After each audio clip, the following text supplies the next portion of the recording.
Well, here I am at day 49 of my 100-day Kingdom Fitness journey. It's taken definitely a different twist than I had originally expected, as I've now been going for about 7 days in this battle of COVID. The nice thing is that I've been able to maintain at least some time each day to get into the Word, to grow in spiritual fitness. I'm continuing to work on memorization and meditation.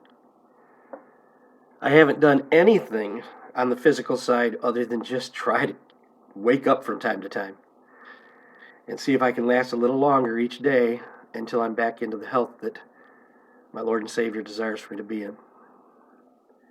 So today I'm going to spend a couple of minutes reading over the first 4 verses, because today would be verse 4 if I were keeping up in memorization. Honestly, the only verse I've memorized is verse 1, and that's because I already knew it. I think everyone knows this. The Lord is my shepherd, I shall not want. Verse 1 is just, even if you've never tried to memorize this chapter, you've probably heard it a million times. So let's move into verse 2. He makes me to lie down in green pastures. He makes me to lie down in green pastures. He leads me beside still waters. He makes me to lie down in green pastures. He leads me beside the still waters. The Lord is my shepherd, I shall not want.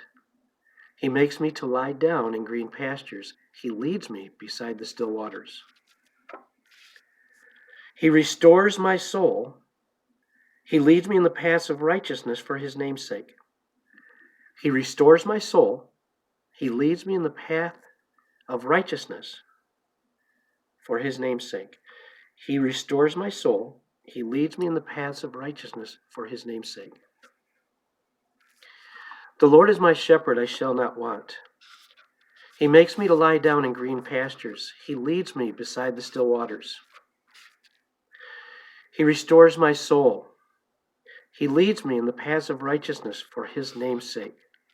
And today's verse. Yea, though I walk through the valley of the shadow of death, I will fear no evil.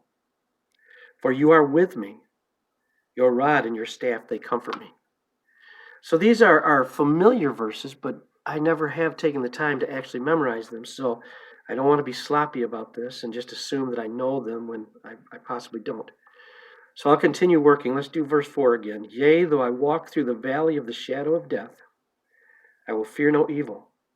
For you are with me. Your rod and your staff, they comfort me. The good shepherd is there to comfort me as I walk through, not to, not in, but through the valley, not of death, but of the shadow of death. Because you see, those of us who are born again disciples of Jesus Christ, we won't die. We already went through death. Paul made that very clear, that when I accepted Jesus Christ as my Savior, I was given freely a spiritual truth, a spiritual reality that says I already died with Christ, was buried with Christ, and rose again with Christ. I already experienced the judgment that was put upon Christ. And so all of the passages that talk about a coming judgment for those in this earth are talking about those who have separated themselves from the Father. And notice, it's not the Father who separated himself from people. We've gone over that a number of times. No, in the garden, it was Adam and Eve that hid. It was God who rushed in and immediately made a blood sacrifice. He remitted their sin. He pardoned them. He covered their shame and their nakedness. So it's not the Father who's separating from us, just like the prodigal son in the New Testament. We're the ones running from the Father, and he's there with open arms, waiting, longing to bless us. Psalm 23, a psalm of life, well worth hiding in our hearts. Thank you for rallying around me in prayer. I know I'm on just the verge of breakthrough here. I'm still not feeling and seeing the healing that I possess, but it's there. And I know any moment now it's going to come gushing through, and I'm going to be back on my feet fully.